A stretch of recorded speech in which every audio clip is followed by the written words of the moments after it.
All right, for the next application of the ECS system is our first trowel coat.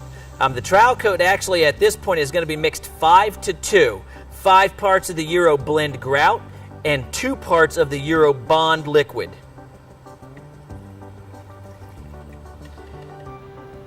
Shaking up the Euro Bond is a good idea before you use it. Just like with your modifier, you want to shake it up or stir it up at the beginning of each application to make sure it's thoroughly blended.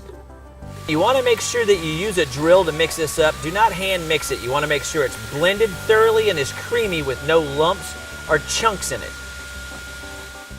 The next process in the ECS system is the application of the first trowel coat. We prefer to use Craft trowels when doing this. For one, the high-grade stainless that Craft uses in their trowels. For two, the reliability and durability of the equipment. One of the things you want to make sure when you first pull your trowel out of the box is that you clean it down with a little denatured alcohol. Craft actually puts a fine film of oil on their trowels when they box them up. We want to make sure that we wipe that off with a little denatured alcohol prior to using the trowel to apply the ECS system.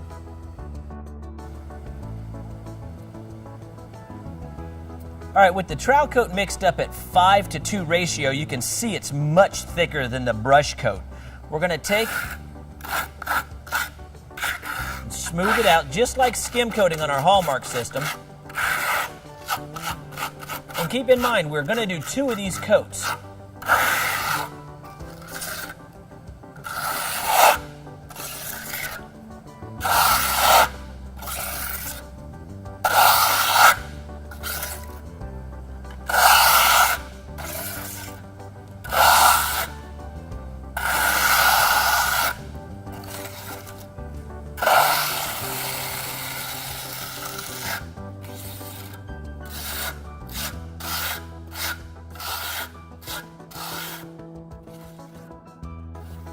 When applying a trowel coat to the front, as you can see, troweling across the top, we try and get it as smooth as we possibly can.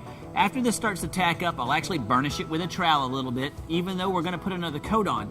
On the front section, you can either go along and have your guy brush a little more mix on and then come behind it with just a putty knife to smooth it out, just to make sure you've got good coverage on everything.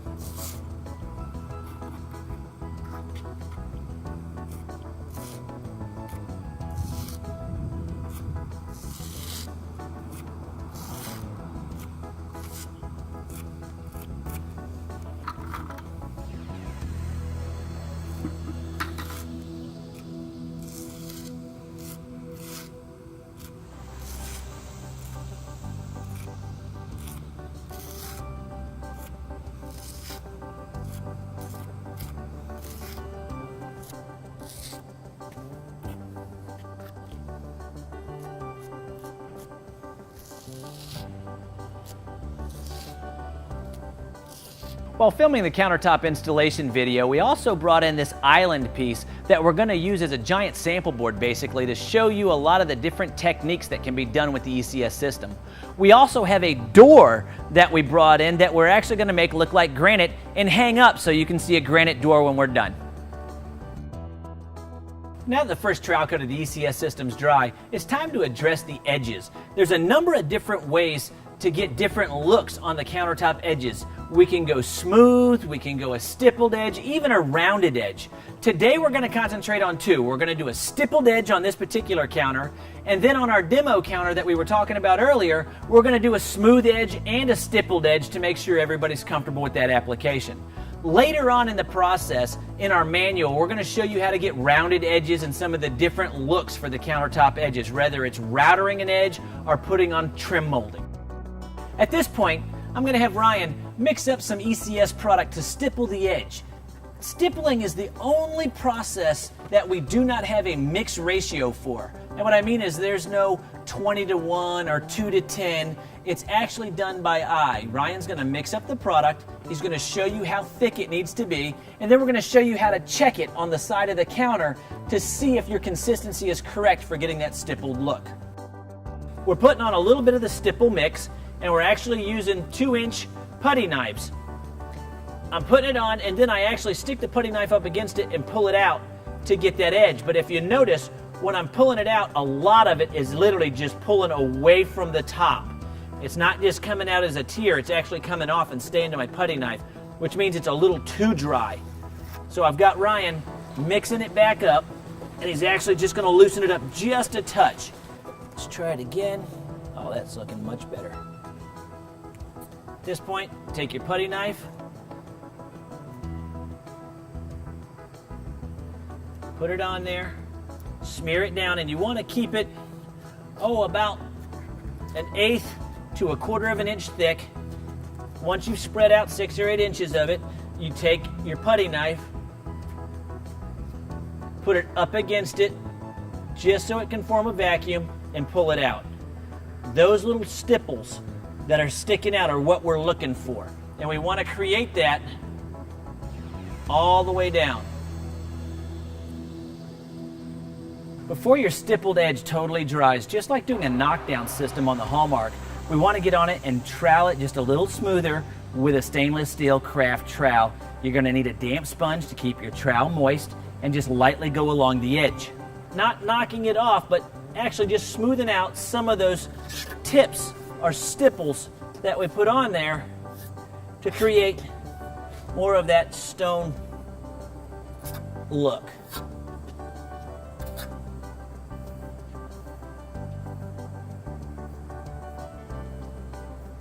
Minimal pressure.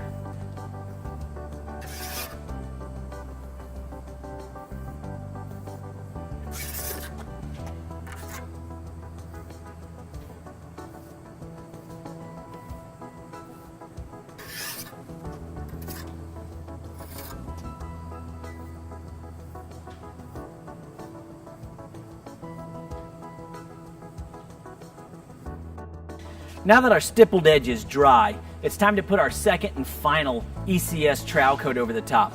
I'm going to take some sandpaper, lightly go around the edge of the ECS system to knock off any loose burrs, and then we're going to put some blue painter's tape over the stippled edge to protect it, and then put our second trowel coat on.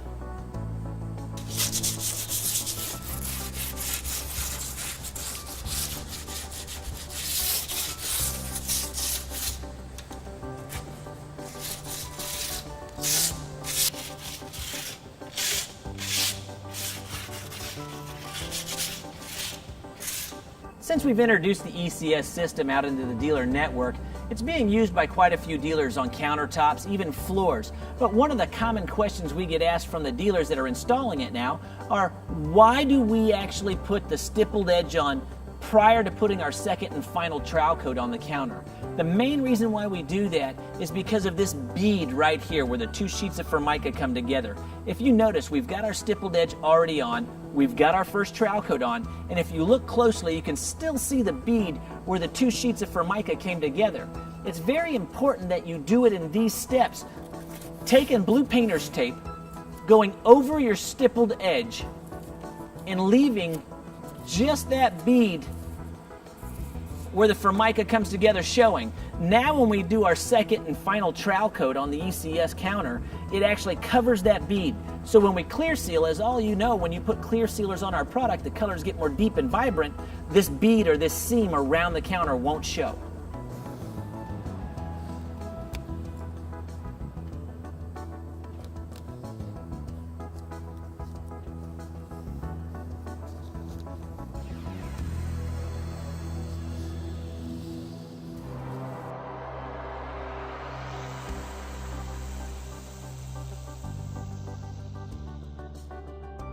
Ryan's mixed up the second batch of our ECS system to do our trowel coat. It's a 5-to-2 ratio, so basically a 20-to-8 ratio on our second trowel coat.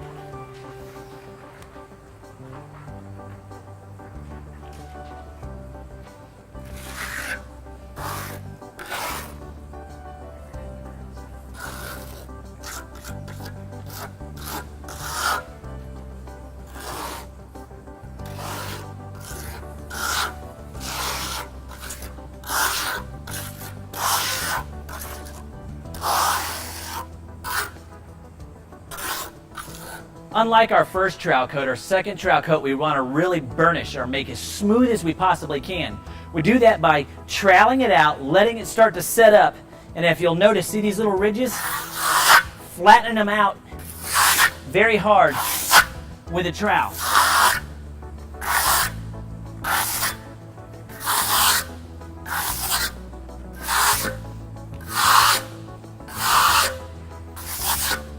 We want to peel the tape off the ECS system before it totally dries. Again, this is just painter's tape, and we just wanted it on there to kind of protect our edge, but yet cover the stippled texture. Now, if you notice, you don't see that lip anywhere. We put the 1/2 inch or the 3/4 inch filament tape on the bottom of the board. Remember, the tolerance was so tight up against the mirror and the counter. What we're doing now is popping it off. As you can see, it makes sure that we don't have any of the ECS system here, so we know that our fit is going to be snug. Even though we burnished the second coat with a trowel to make sure it was good and smooth, you still get a little bit of sling or some debris off your trowel onto the ECS system. Now that it's thoroughly dry, before we go into the coloring of it, we want to make sure that we sand it smooth to make sure it's as smooth as we possibly can for the color.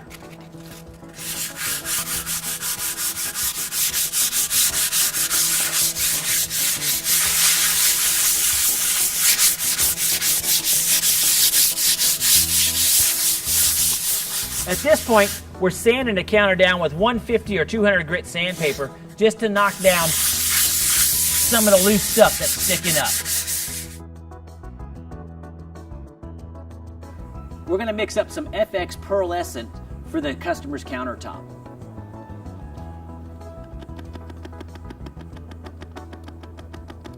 When removing the countertops from the customer's home and taking them to your shop for the ECS application, it allows you to remove the backsplashes and the side splashes and really get a custom look. What I mean by that is we take the backsplash that's going to be straight up on the counter and we're going to lay it down behind the counter. So as we do this stone look, the veining that comes through is going to run up on the backsplash and line up because the backsplash is going to be laying flat behind the counter, just as with the side splash.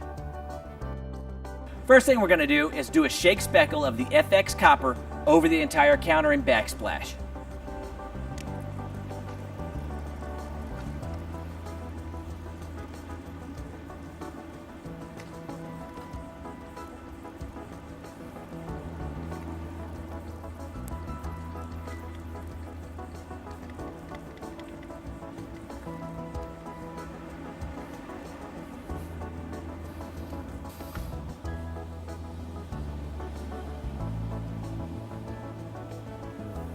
The next one is going to be Stonehenge Shake Speckle at normal concentration mix.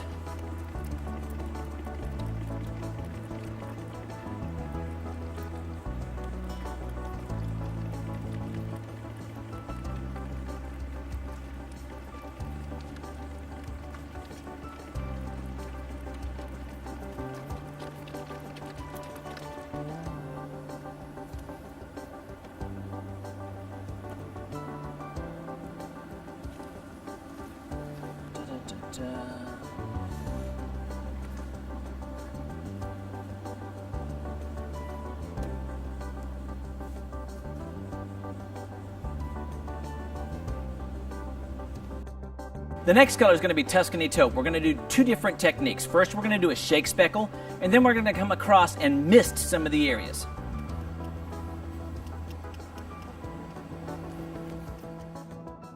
The next color we're going to put on is Spanish Gold. We're going to come across with one or two veins and almost pool or puddle it across the surface. And while it's still wet, put our other colors back over the top.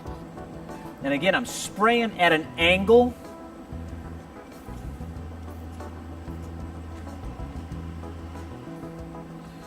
Maybe a little in here, a little more up in here, I think even. There we go.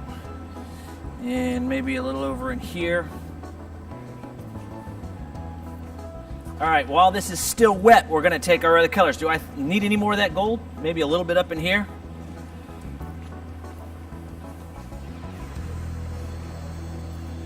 Now we're gonna come through and do a little Tuscany Taupe.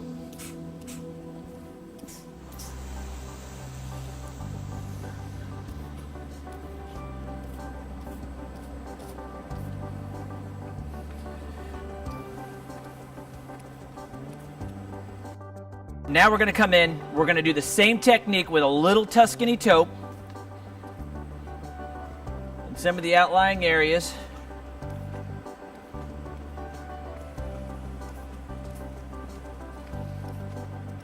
And the key is getting on it while it's still wet.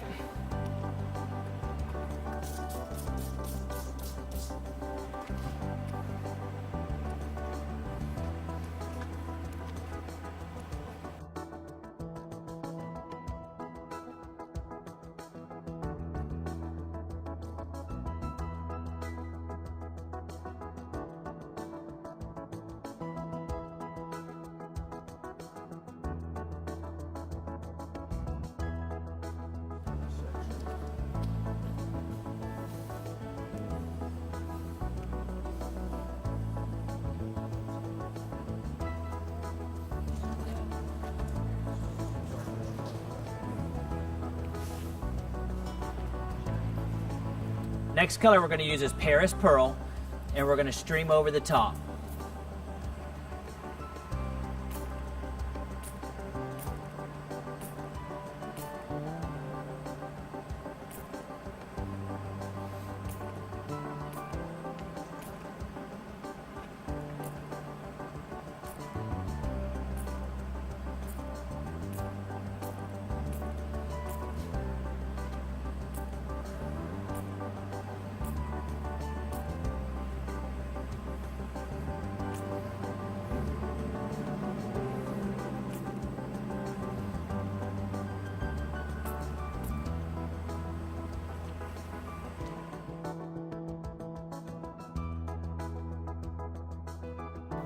Now that the countertop is dry, it's time to begin the sealing process.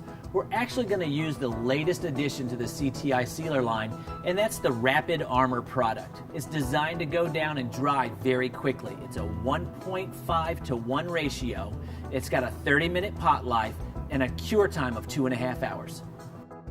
Before we apply the Rapid Armor, we've taped out the backside of all the boards again to make sure that the tolerance stays where it needs to for installation.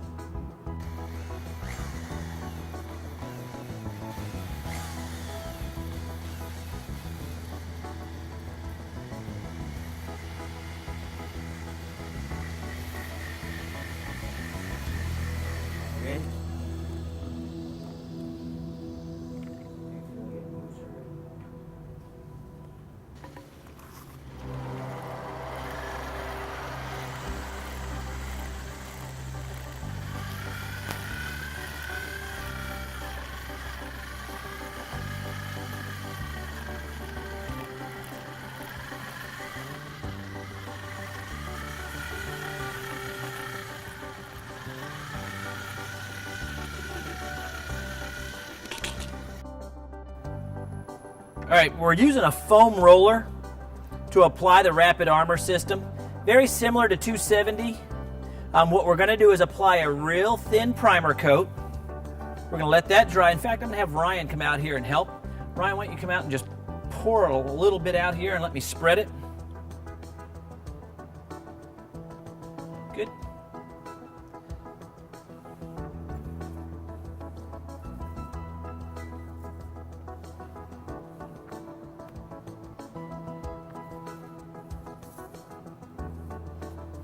The reason why we're applying a primer coat is basically to fill any of the little divots, slow down the absorption rate, and minimize air bubbles in our final coat. Again, the Rapid Armor is going to dry in approximately 2.5 hours, temperature pending, which will allow us to get our second coat on fairly quick.